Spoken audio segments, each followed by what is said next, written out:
Muito bem. Nós sabemos que a palavra de Deus foi escrita para o nosso ensino. Nós sabemos que as histórias bíblicas são proféticas, as profecias bíblicas são históricas. Nós sabemos que Deus tem o seu propósito e não há uma vírgula na Escritura sem propósito. Às vezes, você lê as genealogias e pensa, o que eu posso aprender com genealogia? Nós podemos aprender muito.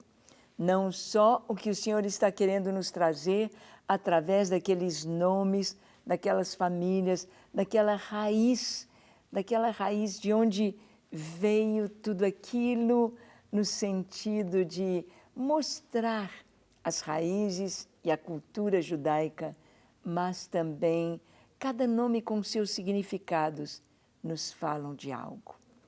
É isso mesmo. Esses dias eu estava lendo a história de Gideão e quando estava ali vendo os dois reis dos midianitas que foram mortos, o rei Oreb e Zeeb. Os nomes deles, Zeeb significa lobo e Oreb, corvo. Nós vemos que realmente os corvos e os lobos são símbolos do inimigo no meio do povo de Deus. O lobo atacando, matando, o corvo como ave de rapina. E vemos ali Deus falando através dos nomes. Este texto aqui que nós vamos ler na segunda carta de Pedro, no capítulo 2, é um texto muito curioso, porque esse texto ele repete quase na íntegra a carta de Judas. Judas escreve exatamente da mesma forma, quase que com as mesmas palavras a respeito do juízo sobre os falsos mestres. Vamos ler este texto. 2 Pedro 2, de 3 a 6. Diz assim: Também movidos por avareza, farão comércio de vós, com palavras fictícias.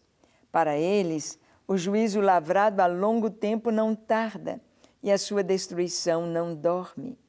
Ora, se Deus não poupou anjos quando pecaram, antes precipitando-os no inferno, os entregou a abismos de trevas, reservando-os para juízo, e não poupou o mundo antigo, mas preservou a Noé, pregador da justiça, e mais 7 pessoas, quando fez vir o dilúvio sobre o mundo de ímpios, e reduzindo a cinzas as cidades de Sodoma e Gomorra, ordenou-as à ruína completa, tendo-as posto como exemplo a quantos venham a viver impiamente. É um texto muito sério. A palavra de Deus ela é muito séria. Deus não brinca conosco.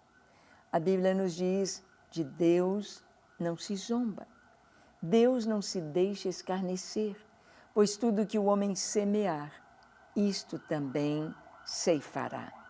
De Deus não se zomba, de Deus não se escarnece.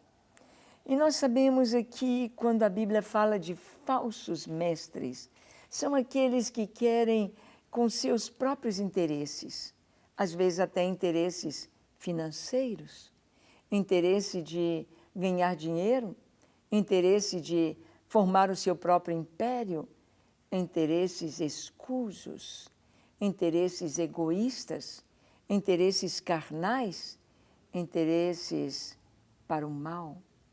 Falsos mestres. Diz aqui que movidos de avareza farão comércio de vós. Farão comércio de vós.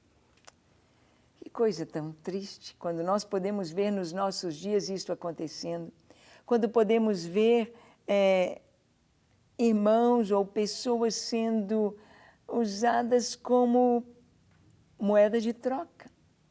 Já ouvi abismada histórias de pastores vendendo a igreja com as ovelhas, dizendo, olha, eu tenho tantas ovelhas, a igreja rende tanto e eu quero tanto. A igreja não é uma empresa. As ovelhas não são objetos, não estão na vitrine para serem vendidas. A igreja é do Senhor. Foi comprada por um alto preço. Pastores e líderes foram chamados para cuidar do rebanho, para pastorearem o rebanho do Senhor. Então, nós vamos ver aqui que o Senhor está dizendo: movidos por avareza, farão comércio de vós. Com palavras fictícias. Palavras fictícias. Gente, é absurdo o que nós podemos ouvir a respeito de heresias e de mensagens de púlpitos falando os mais absurdos, um contexto tão tremendo, mostrando o total afastamento da vontade de Deus e da palavra de Deus. Falsos mestres com palavras fictícias. Para eles, o juízo lavrado a longo tempo não tarda, e a sua destruição não dorme. Deus aqui está falando sobre juízo lavrado. O que significa isso? Juízo lavrado. O juízo que foi escrito, a sentença que foi lavrada. Não tarda e a sua destruição não dorme. A nossa vida deve ser vivida dentro da luz da eternidade. Nós devemos viver pensando no dia que vamos estar prestando contas ao Senhor. Não ficar com medo desse dia. Ai, como vai ser? Ai, o fogo vai provar as minhas obras. Ai, o que vai sobrar de tudo que eu fiz? Não. Se você vive para o Senhor, se você trabalha para a sua glória, se você vive dentro da, vamos dizer assim, da dependência do Senhor, você não tem o que temer. Não há o que temer. Há apenas o que se alegrar, sabendo que o Senhor julgará a nossa vida. Julgará para nos dar as medalhas, as coroas, a recompensa. Mas aquele que teme, aquele que está devendo, ele teme. Teme por quê? Porque está devendo. Porque está sabendo que está fora do projeto de Deus. O Senhor está falando aqui que o juízo não tarda. Ora, se Deus não poupou anjos quando pecaram, mas os precipitou no inferno. Os anjos foram criados um por um. Cada um teve seu nome, o seu chamado, a sua função, a sua tarefa. Mas aqueles anjos, 1/3 dos anjos celestiais, que seguiram Lúcifer, que seguiram Satanás, 1/3 deles foram julgados, foram expulsos do céu, perderam aquele corpo celestial, angelical, tão lindo, continuaram com seu poder, mas foram expulsos da presença de Deus, foram precipitados no inferno. E diz aqui que Deus os entregou a abismos de trevas, reservando-os para o juízo. É sério? É sério. Pensar que o julgamento não tarda. Pensar que Deus não poupou os anjos. Deus não poupou o mundo antigo no tempo de Noé. Aquelas pessoas vivendo em toda violência, vivendo com tanta maldade, vivendo com tanta imoralidade, a civilização só decaindo, decaindo, decaindo. Deus os julgou. Todos foram mortos com as águas do dilúvio. Toda a terra experimentou o dilúvio. O Senhor fez reduzir a cinzas as cidades de Sodoma e Gomorra. Ordenou-as a ruína completa. Hoje, não se sabe onde era Sodoma e Gomorra. Muito possivelmente está ali debaixo de onde é o Mar Morto. O fogo e enxofre, vindos do céu, queimaram acabaram com toda a cidade. Por causa de quê? Por causa do seu pecado, por blasfemarem, por acharem que Deus não iria fazer nada, que Deus não estava vendo. Muito pelo contrário. O Senhor vê, o Senhor sabe, o Senhor julga e não ficam impunes aqueles que estão em falta. Como escaparemos nós, diz o autor de Hebreus, como escaparemos nós se negligenciarmos tão grande salvação? Deus é um fogo consumidor, é fogo devorador.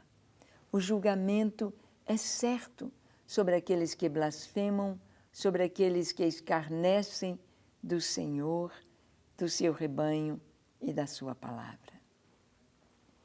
E você? Como está a sua vida com Deus? Você tem ouvido falsos mestres? Você tem ouvido ensinos fora da palavra de Deus? Você quer estar alinhado com a vontade de Deus? Você quer que a palavra de Deus habite ricamente em você e você possa produzir o fruto da presença de Deus em você? Então vamos orar. Feche seus olhos, curve a sua fronte. Se for possível, se ajoelhe. Ore comigo dizendo assim: Senhor, eis-me aqui em Tua presença. Eu abro meu coração para o Teu Espírito Santo. Lava-me, limpa-me, transforma-me, transborda-me da Tua presença. Eu preciso de Ti, Senhor.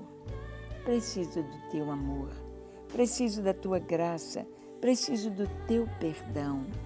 Lava-me de toda iniquidade e dá-me um coração puro, um coração semelhante ao Teu. Enche-me do Teu Espírito Santo. Amém. Pai, que cada pessoa que ora conosco possa receber o toque do Senhor, a paz do Senhor, o amor do Senhor, possa receber, ó Deus, a Tua alegria e possa andar e viver na Tua presença, fazendo a Tua vontade e glorificando o Teu nome.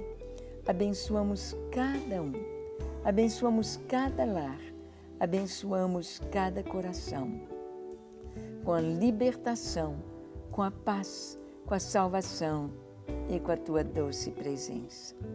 No nome de Jesus. Amém, amém e amém. Não quer ficar um segundo por fora da nossa programação? Agora você pode nos acompanhar através das plataformas digitais.